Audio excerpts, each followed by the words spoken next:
هەموو شتێکی پەروەردەکردن لە سینەمایەدا نابێت لەسەر شانی زانکۆ بێ. زانکۆ خەڵکی ئاکادمیک ساز دەکە.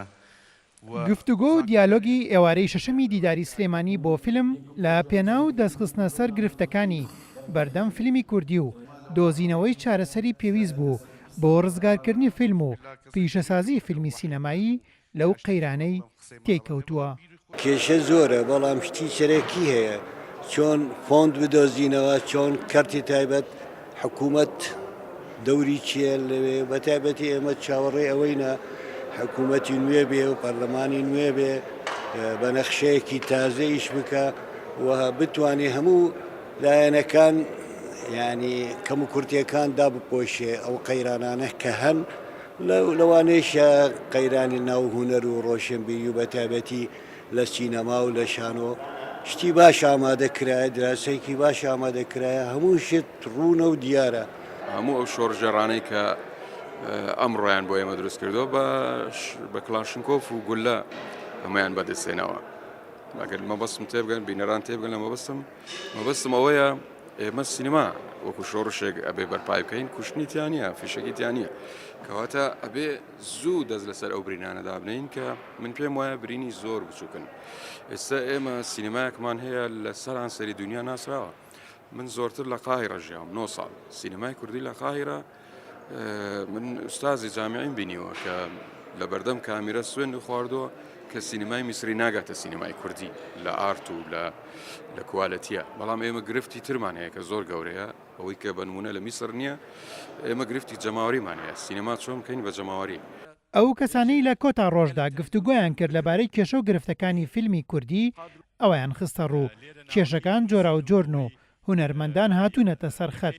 ئەوە یەمێنێتەوە لایەنی پەیوەندیدارە بە تەنگەوە بێت. هونەرمەند زامەکان دەبینێ باسییان دەکات بەس کەسەکیش دەبی یارمەتی دەربێ بۆی کە ئیشانە بچێتە پێشێ من پێم وایە ئەو دیدارە ئەوەی باش بوو توانی هیندێک بابەت ببروژێنێ و هیندێک باز بێنێتە گۆڕەکە 100% دەبێت کەسانی دیکەش بن کە یارمەتی دەربن و نظامێک و قانونێک دابنێن بۆ سینەما کە بتوانین لەو بۆ لاوە ئیشەکان باشتر ڕاپەڕێنین جبەر و هەگەر کە ئەم تشتێکی چێ دکن ئەم گەلەکە جارجاران بسەکردن و بفکردن ئەم چ دکن چ ناکن ji kuda diçe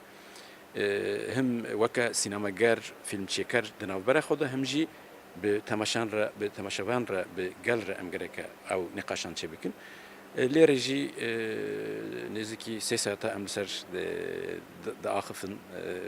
dipirsin bersîv didin ji bo sînemayê Kurd xizmetekî giring e. هونەرمەند کاوە قادر پەیامی دیداری سلێمانی بۆ کورسات نیوز خستە ڕوو کە تیایدا وەزارەتی ڕۆشنبیری هاریکارە بۆ بەرەمێنانی فیلمێک بڕیار لەسەرە بڕێک پارە دابنرێ بە سپۆنسەری دەستگای میدیایی کورسات و هەر کۆمپانیاک بێتە پێشەوە فیلمێک دروست بکرێت بەڵام چیکە ئەیرێتە کۆمپانیای وە بەرهەمێن کۆمپانیای پرۆفشناڵی سینەمایی ئەیرێتە کەرتێک نازانم چۆن چۆنیە ئەوە بێ میکانیزمێکی بۆ دامرێ و بۆی ئێمە شانازی بۆ فیلمە بکەین و ماوەی 6 ڕۆژە دوور لە کێشمە کێشە سیاسیەکان و بانگەشە هەڵبژاردن سلێمانی چەند ڕۆژێکی هونەری و سینەمایی کوردی تێپەڕاند کە وەشخەمی دەستگای میدیایی کورسات بوو بۆ فیلم و پیشەسازی فیلم کە لە ماوەی ئەو 6 ڕۆژەدا هونەرمەندان و سینەماکاران گرنگی ئەو دیدارەیان بۆ دەرکەوت. هێمن قادر کورسات نیوز سلێمانی